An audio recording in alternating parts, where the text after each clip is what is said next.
Hello friends, welcome to Atal S T 165।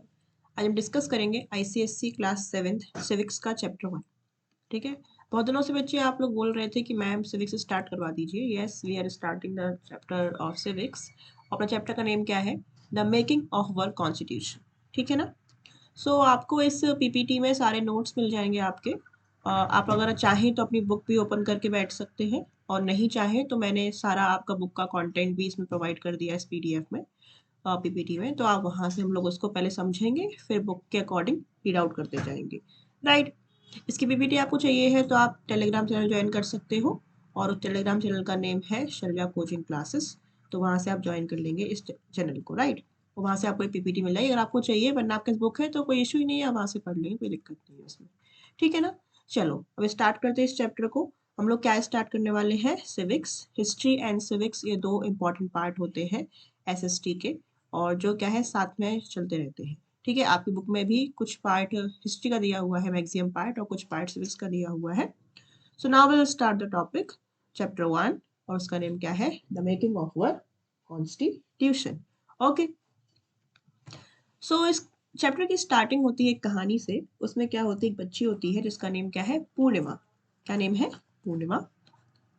और वो क्या कर रही होती है? वो न्यूज़पेपर पढ़ रही होती है। आप लोगों की तरह वो भी न्यूज़पेपर पढ़ती है, बहुत अवेयर है वो बच्ची। तो वो न्यूज़पेपर पढ़ के क्या है, सारी जो भी न्यूज़ है वो देख रही होती है। ठीक है। उस समय क्या चल रहा होता है? उसके यहाँ पर इलेक्शन चल रहे होते हैं। क्या चल रहे होते हैं? इलेक्शन चल रहे होते हैं। और उसकी न्यूज़ आ रही होती है किस पे? न्यूज़पेपर में। तो वो उसको पढ़ रही होती है। तो फिर उसको बहुत ही ज़्यादा क्यूरोसिटी होती है। तो वो अपनी पूछती है अपनी मदर से कि मतलब जो प्राइम मिनिस्टर मान लो इलेक्ट हो जाएंगे तो क्या करेंगे, वो क्या काम होगा उनका, वो किस तरीके से इलेक्ट होंगे, क्या है ये प्रोसीजर, क्या होता है। ये सब कुछ वो अपनी मदर से पूछती है ना। तो उसकी मदर बोलती है कि जो प्राइम मिनिस्टर होते हैं, बहुत सारी जो पॉलिसीज होती हैं, और बहुत सारे जो मीटिंग्स होती हैं, या फिर बहुत सारे डिसीजंस होते हैं, उसको क्या करते हैं? इम्प्लीमेंट करवाते हैं, जो भी हमारे कंट्री के लिए क्या होते हैं? बेनिफिशियल होते हैं। ये सब कुछ समझा देती है वो उसको। अब वो बोलती है ये सब जो करवाते हैं ना, पॉलिसीज और डिसीजन को इम्प्लीमेंटेशन, ये गवर्न होता है एक बॉडी से, या फिर एक गवर्न करते हैं किससे? वो कॉन्स्टिट्यूशन से गवर्न होता है। तो तो फिर यहाँ से चैप्टर की स्टार्टिंग होती है आपकी कॉन्स्टिट्यूशन की, कि ultimately what is the meaning of constitution.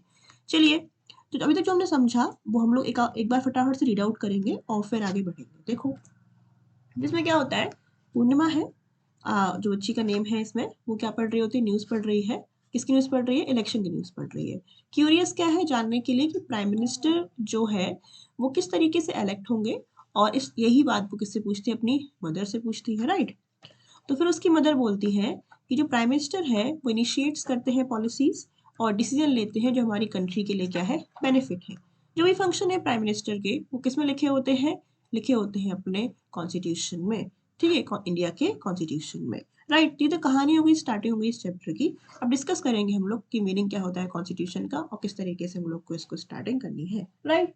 यहाँ पर समझ में आ गई? यहाँ तक क्लियर है ना? चलो अब देखते हैं हम लोग पहले इसकी किस तरीके से स्टार्टिंग होगी। देखिए, जो इंडिया है, हमारा इंडिया, वो कब इंडिपेंडेंट हुआ था? वो हुआ था 15 अगस्त 1947। है ना। ये हो गया था इस समय इंडिपेंडेंट। उससे पहले हमारे ऊपर कौन गवर्न कर रहे थे? ब्रिटिशर्स। ब्रिटिशर्स गवर्न कर रहे थे, तो हमारे ऊपर क्या है, बहुत ज़्यादा उन्होंने एक्सप्लॉइटेशन किया था। फिर बहुत सारे रिवॉल्ट्स हुए थे, फिर बहुत सारे मूवमेंट चलाए गए थे गांधी जी के द्वारा, और अल्टीमेटली हम लोग 15 अगस्त 1947 को क्या हो गए थे? आज़ाद हो गए थे। राइट। उसके बाद क्या है, दो साल, लगभग मतलब 2 सेंचुरी, 2 सेंचुरी मतलब होता है 200 ईयर्स, लगभग 200 ईयर्स तक हमारे ऊपर किसने शासन किया था? ब्रिटिशर्स ने शासन किया था। तब जाके हम लोग क्या है, आज़ाद हो पाए थे। है ना। तो जिस समय हमारे ऊपर ब्रिटिश का शासन चल रहा था, तो उस समय उस रूल को बोला जाता है कॉलोनियल रूल। क्या बोला जाता है? Colonial rule. ठीक है ना। और जो उस समय जो रूल्स पास करते थे वो कौन करते थे? ब्रिटिश के पीपल करते थे। और उस समय की जो गवर्नमेंट होती थी, या फिर जो पर्सन होते थे जो रूल्स को पास करवाते थे, वो बैठते थे एक हाउस में, उसको बोलते थे पार्लियामेंट। तो अल्टीमेटली उस हाउस का पूरा जो उस समय का स्ट्रक्चर का नाम क्या हो गया? British parliament. एक बार और रिवाइज करवाती हूँ। हमारे ऊपर 200 ईयर्स तक किसने रूल किया था? ब्रिटिशर्स ने रूल किया था। और उस रूल को क्या बोलते हैं हम लोग, कॉलोनियल रूल। तो किसने रूल किया था, ब्रिटिशर्स ने किया था, है ना। और जो रूल किया था, तो जो रूल्स बनाए होंगे किसने बनाए होंगे, एक बॉडी ने बनाए होंगे, उस बॉडी को बोलते हैं पार्लियामेंट। अल्टीमेटली ये दोनों मिला के क्या बोला जाता है, ब्रिटिश पार्लियामेंट। आ गया समझ में? ओके। सो वहीं से क्या है, धीरे धीरे इन्होंने जो ब्रिटिश पार्लियामेंट ने क्या बनाए, बहुत सारे जो ब्रिटिश पार्लियामेंट के अंदर क्या होगी, ब्रिटिश गवर्नमेंट होगी, जिसने बहुत सारे क्या है रूल्स और रेगुलेशंस बनाए। और एंड में जाके क्या है, हम लोगों ने उसको कंसोलिडेट करके क्या नेम दिया, कॉन्स्टिट्यूशन नेम दिया। अब बात करते हैं, इतनी बड़ी कहानी बता दी मैंने, पर अभी तक नहीं बताया कि कॉन्स्टिट्यूशन होता क्या है। हाँ जी बच्चों, बस बताने वाले हैं कि what is the meaning of constitution. समझिए जरा, कॉन्स्टिट्यूशन क्या है। Constitution can be defined as a set of laws according to which a country or a state is governed। देखो हमारा ये इंडिया है, ठीक है, मान लो इंडिया है, ठीक है।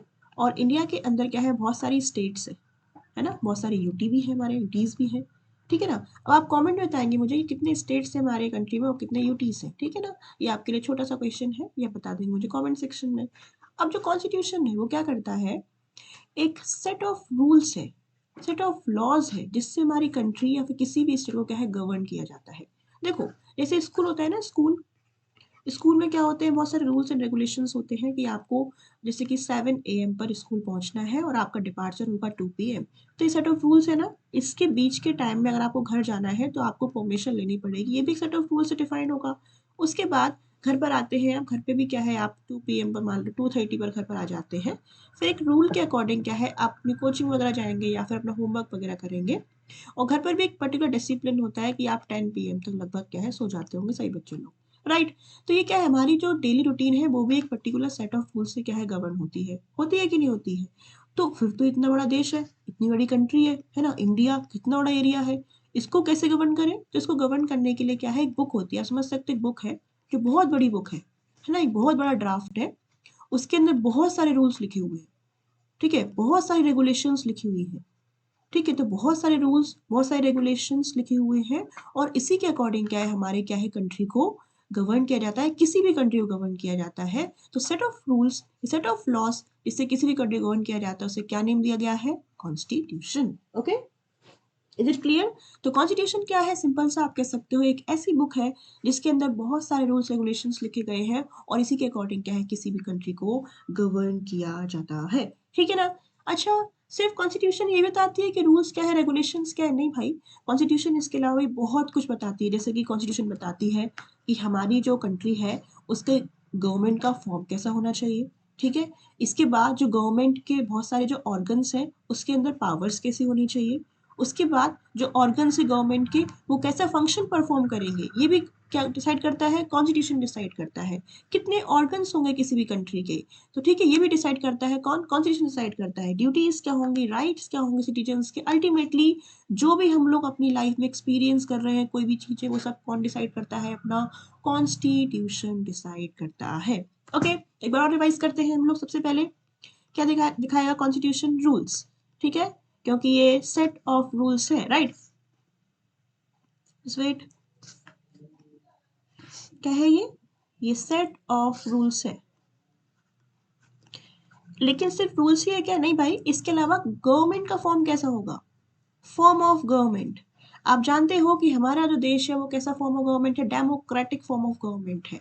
लेकिन जरूरी नहीं है कि हर जगह डेमोक्रेटिक फॉर्म ऑफ गवर्नमेंट हो, जैसे चाइना में डेमोक्रेटिक फॉर्म ऑफ गवर्नमेंट नहीं है, ठीक है। कुछ जगह सोशलिस्ट फॉर्म ऑफ गवर्नमेंट भी होता है, सब सिखाएंगे हम आगे आके क्या होता है सब, ठीक है। कुछ जगह क्या होता है, राजा शासन करते हैं, तो वहाँ पे क्या एनार्की हो जाता है, ठीक। तो ये किस टाइप की गवर्नमेंट होगी, ये भी डिसाइड कौन करेगा, कॉन्स्टिट्यूशन करेगा। इसके अलावा क्या सिर्फ अकेली गवर्नमेंट होती है, जैसे कि हमने बोल दिया इंडियन गवर्नमेंट, तो सिर्फ इंडियन गवर्नमेंट में क्या क्या समझते हैं आप, क्या कौन होंगे, अल्टीमेटली सिटीजन्स ही होंगे ना। और सिटीजन्स है तो सिटीजन्स को क्या है, अलग अलग क्या है, ऑर्गन्स बताए गए हैं गवर्नमेंट के।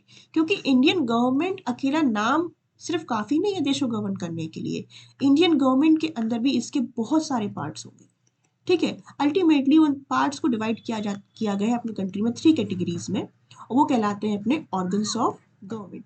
क्या कहलाते हैं, ऑर्गन्स ऑफ गवर्नमेंट। तो हमारे कंट्री में एक तो पहले इंडियन गवर्नमेंट है, उसके अंदर 3 मेजर ऑर्गन्स हैं, जिनका नेम क्या है, number 1 legislature, number 2 executive, and number 3 judiciary. Okay, okay done.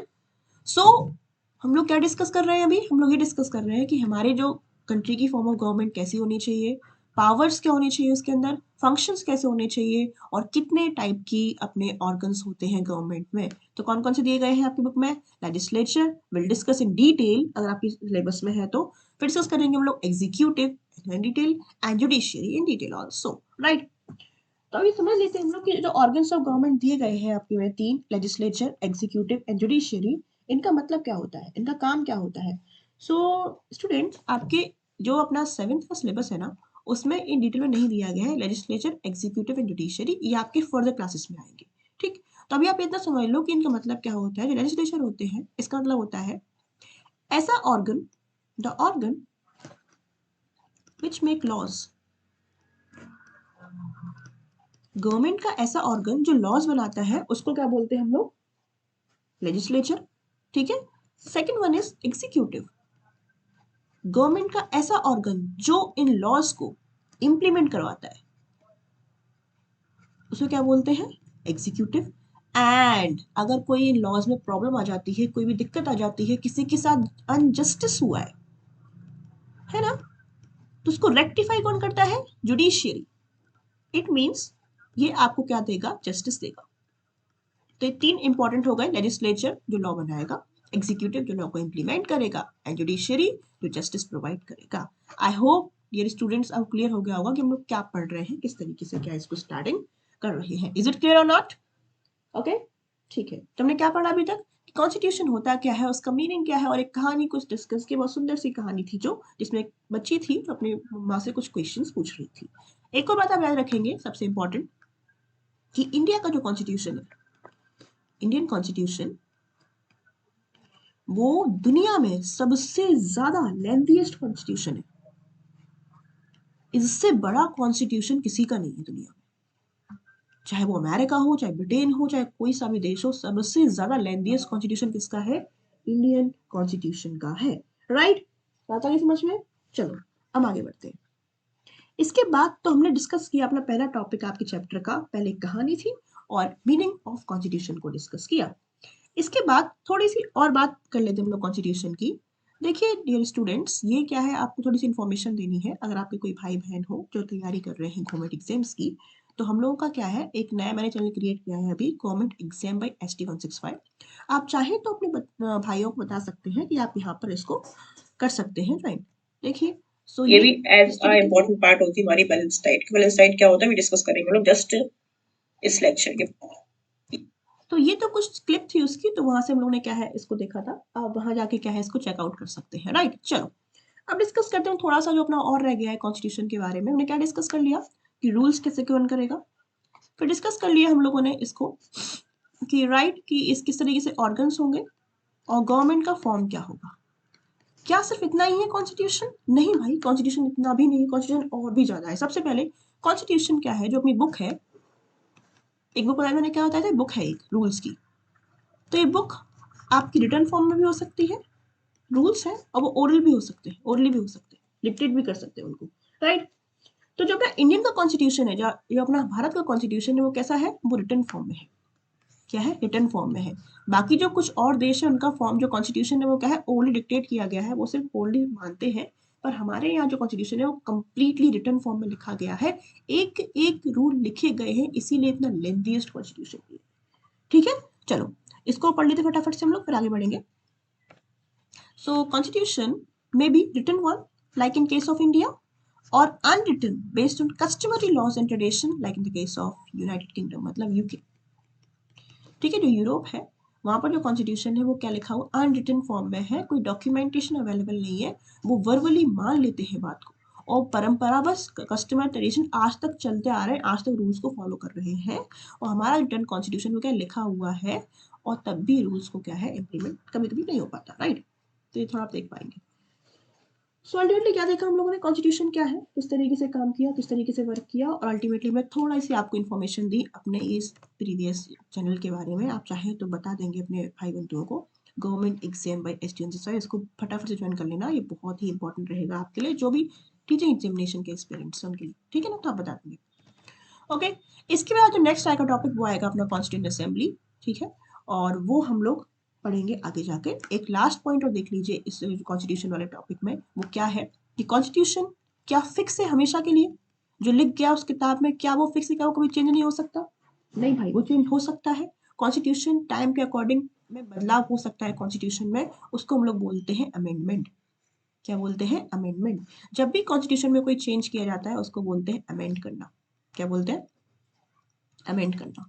तो constitution can be change, constitution can be edited with the process of amendment.